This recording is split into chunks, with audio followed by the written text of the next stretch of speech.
Or were you able to hear? That's what we're going to say to them. Can you hear me now? Can you hear me now? Well, number one, I want to thank you for coming down. I want to give you an update on where we are on the anti-Common Core legislation. We started out at the start of this session with a full-out repeal bill. And that's where we want to be. We want a repeal of Common Core. I understand that. And it indeed is a top-down, one-size-fits-all, federally coerced, federally coerced education program. And I think we understand it here. But I think a good thing you could talk to your legislators about and to people when you're talking back home, and I've said this at other rallies, is that education has always been about teaching a worldview.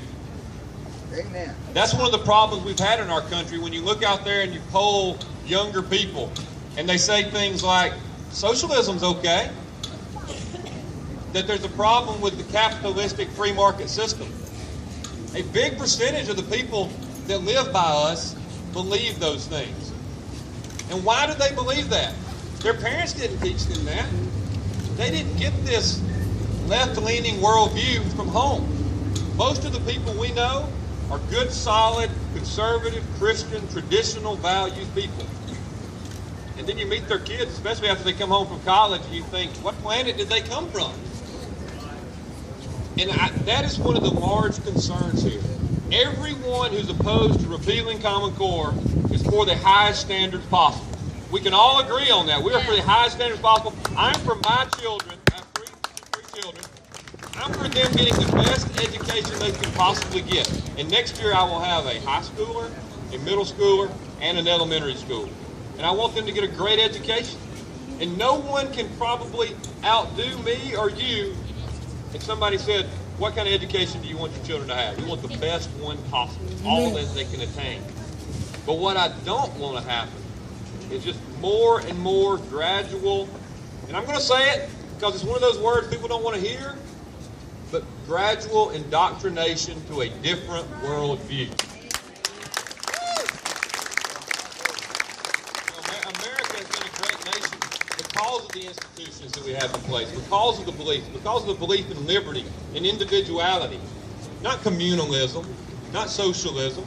And I know there's the people that roll their eyes. I understand that, and that's part of their strategy.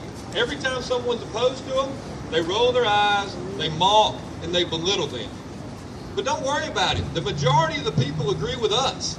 Be bold. Step out.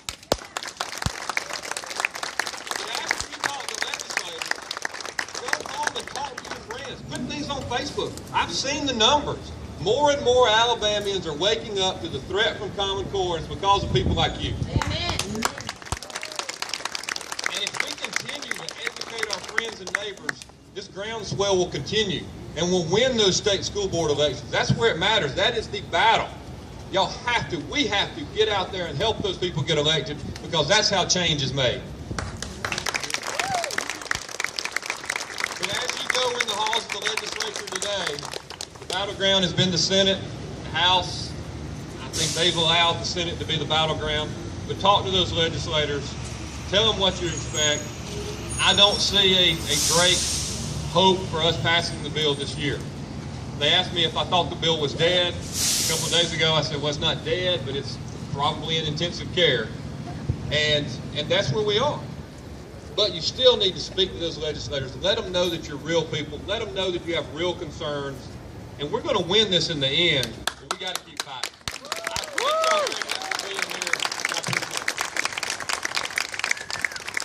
Okay, remember Scott's running for Congress.